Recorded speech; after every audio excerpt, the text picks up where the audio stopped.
Anak sekecil itu berkelahi dengan waktu demi satu impian yang kerap ganggu tidurmu.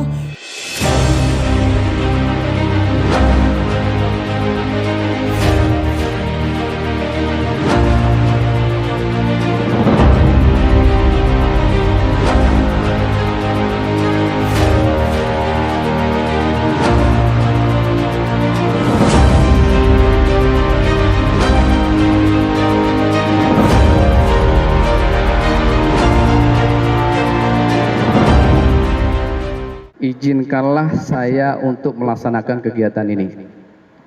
Saya langsung aja ya Pak ya, Bapak-Ibu sekalian. Pada siang hari ini kita akan melaksanakan press release terkait dugaan tidak pidana eksploitasi secara ekonomi terhadap anak, ya kan, yang terjadi di Polresta Banda Aceh, di mana di sini saya akan jelaskan secara global saja, karena nanti mungkin penyidik ataupun yang lainnya bisa menyampaikan secara detail. Pada hari Rabu tanggal 21 Februari, penyidik Unit Perlindungan Perempuan dan Anak atau PPA Satreskrim Polresta Banda Aceh telah menetapkan 2 orang tersangka yang merupakan pasangan suami istri berinisial MN dan A, di mana kedua tersangka tersebut diduga telah melakukan tindak pidana eksploitasi secara ekonomi terhadap anak dengan cara memaksa anak untuk bekerja mencari uang dengan cara mengemis. Identitas tersangka nama inisial MN, umur 38 tahun, laki-laki, pekerjaan wira swasta, alamat Kecamatan Longa, Kabupaten Aceh Besar. Kemudian nama inisial untuk istrinya yaitu A, umur 42 tahun, perempuan, mengurus rumah tangga, alamat sama.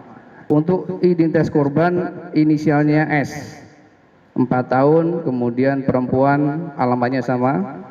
Kemudian yang kedua inisial J, 2 tahun, perempuan, Kecamatan Longa, Kabupaten Aceh Besar untuk alamatnya.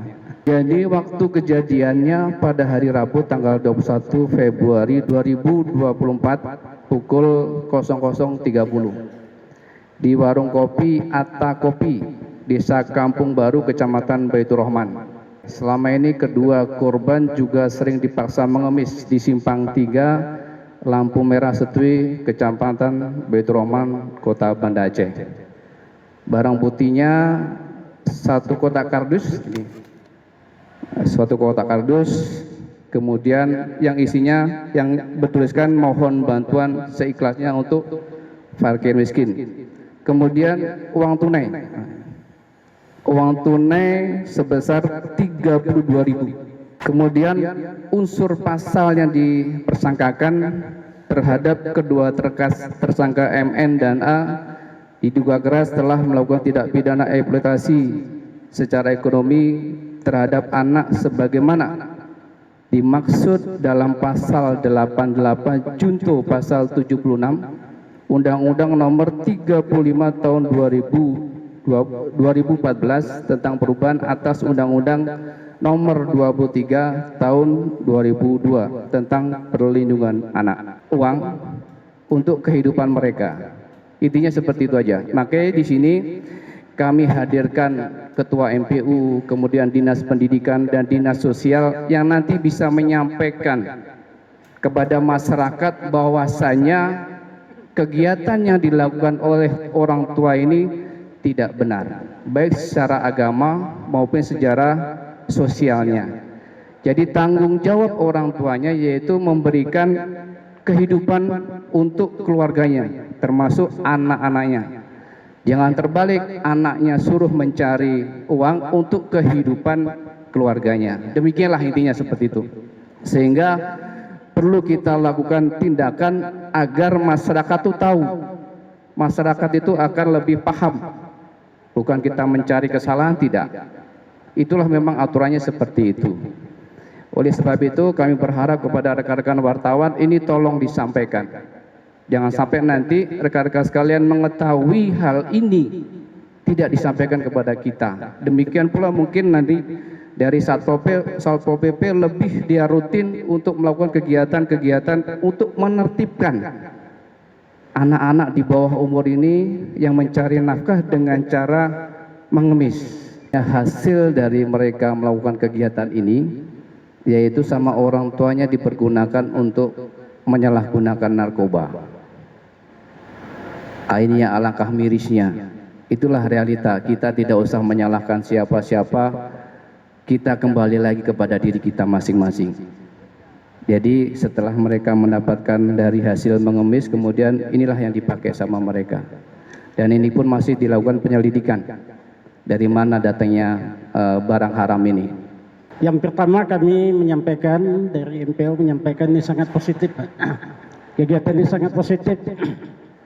Dan itu kalau kita lihat di kanun adat, ada penduduk yang tidak patuh dengan ketentuan adat boleh diusir, Pak, dari kampung. Tidak minta dia untuk dilahirkan, tetapi ketika lahir menjadi tanggung jawab orang tuanya, bukan malah anak yang membantu orang tua. Jadi dalam bahasa lain, mengemis itu tidak baik. Maka ada dua macam ini. Yang pertama, anak-anak dipekerjakan sudah hukumnya salah. Tambah lagi, dia membiayai orang tuanya salah lagi. Sudah dua salahnya. Bagaimana juga dalam agama itu orang tualah yang bertanggung jawab terhadap anaknya. Kami hanya melihat dari segi kacamata pendidikan. Yang perlu diketahui bahwa untuk kita semua masyarakat, bahwa pendidikan itu adalah pendidikan dasar itu wajib harus diterima oleh semua masyarakat. Jadi pada anak yang usia sekolah, baik itu usia sekolah itu anak di Kota Banda Aceh ataupun anak di luar Kota Banda Aceh yang masih usia sekolah, itu wajib mendapatkan pendidikan. Maka oleh sebab itu dalam hal ini, karena memang situasi dan kondisi kan mengharuskan anak tersebut ditempatkan di mungkin nanti di panti sosial atau pada orang ketiga, maka pendidikannya itu kewajiban pemerintah Kota Banda Aceh untuk mempersiapkan dan seluruh kebutuhan yang dibutuhkan oleh si anak tersebut akan kita fasilitasi. Alhamdulillah kasus ini sudah berjalan dan kami dari Dinas Sosial Aceh, mewakili dari Dinas Sosial Provinsi Aceh, sesuai dengan kewenangan bahwa merujuk atau rujukan hasil dari rujukan Dinas Sosial Kota Banda Aceh maupun dari Polresta, anak ini sudah kami tempatkan di tempat yang aman milik Dinas Sosial Provinsi Aceh. Kemudian juga kami tidak sendirian dalam hal ini. Dinas Sosial Aceh juga dibantu oleh rekan-rekan sekalian, Bapak dan Ibu, baik dari instansi terkait maupun dari masyarakat, ya, untuk menginformasikan apabila memang ada korban eksploitasi maupun anak-anak yang dieksploitasi, itu bisa melaporkan ke Dinas Sosial Kota Banda Aceh, karena memang kewenangan untuk penanganan anak-anak terlantar yang di luar panti sesuai dengan amanah Undang-Undang Nomor 23 itu adalah Dinas Sosial Kota Banda Aceh. Selanjutnya nanti Dinas Sosial Kota Banda Aceh dapat melaporkan kepada DP3A maupun Dinas Sosial Provinsi untuk kami memberikan layanan yang terbaik bagi anak. Yang pertama sekali kami ingin memberikan apresiasi yang luar biasa kepada jajaran Polresta Banda Aceh yang telah mengungkap kasus ini dan tentunya akan terus berproses. Dari sisi kewenangan kami punya unit pelayanan yang dikenal dengan nama UPTD PPA, sebagai sebuah tempat untuk memberikan penanganan kepada perempuan dan anak korban kekerasan. Artinya pada setiap tahapan proses penegakan hukum, insya Allah Dinas DP3A dengan UPTD PPA akan terus melakukan pendampingan sampai kasus ini selesai. Yang kedua, dari aspek pemenuhan anaknya, kami akan terus melakukan koordinasi dengan seluruh stakeholder yang terkait, baik di level provinsi maupun kabupaten maupun kota Banda Aceh, untuk memastikan anak ini mendapatkan haknya dengan baik, baik hak pendidikannya, kesehatannya, pemulihan psikologisnya juga, karena pasti anak juga trauma dan tentu akan berada dalam situasi yang sulit, karena bagaimanapun kondisi orang tua itu adalah tetap ayah dan bundanya. Tentu saat ini dibutuhkan orang tua pengganti dan kita siap mobilisasi pendamping kita untuk mengisi ruang-ruang kosong tersebut.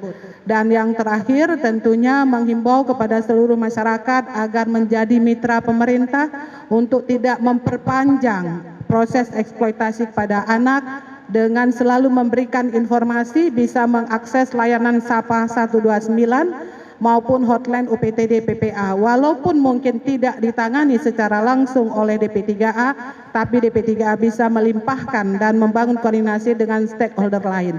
Dan tentunya mendengarkan suara anak adalah bagian juga yang tidak boleh diabaikan dalam proses. Kedua anak ini tentu tetap akan dipertimbangkan, misalnya ada keinginan untuk bertemu dengan ayah dan bunda, tentu akan dicari sesuai dengan prosedur. Intinya Satpol PP Banda Aceh berkomitmen melakukan tindakan ataupun pengawasan terhadap pelanggaran-pelanggaran yang menyangkut dengan rantibung sesuai dengan kewenangan yang ada.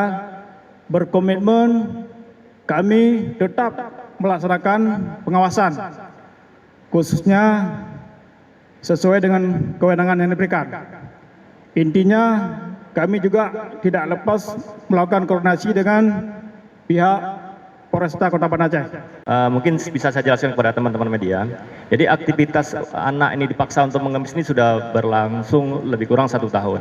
Jadi untuk si kakak korban yang umur 4 tahun tadi itu, dia secara fisik sudah mandiri, bisa dia melakukan aktivitas mengemis sendiri, berdiri di lampu merah simpang 3. Tapi kalau untuk si adiknya yang umur 2 tahun tadi itu, dia memang sedikit banyak masih tergantung dengan ibunya. Kadang-kadang digendong, tapi kadang-kadang juga dilepas dengan kakaknya, dibawa oleh kakaknya tadi itu, dituntun gitu ya.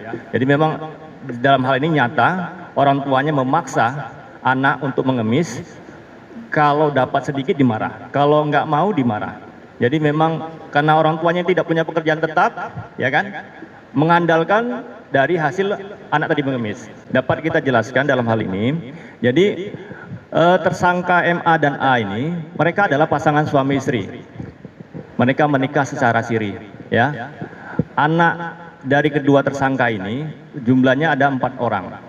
Ya, jadi yang ada sama kita sekarang yang sedang kita tempatkan di dinas sosial itu yang nomor 3 dan nomor 4. Kemudian ada nomor 1 dan nomor 2 itu berjenis kelamin laki-laki, usianya 12 tahun dan 9 tahun. Informasi yang kita dapat sekarang, kedua anak itu ditempatkan atau dititipkan sama orang lain. Nah, sekarang prosesnya sedang kita dalami. Dengan siapa anak itu dititipkan? Di mana? Itu sedang kita dalami.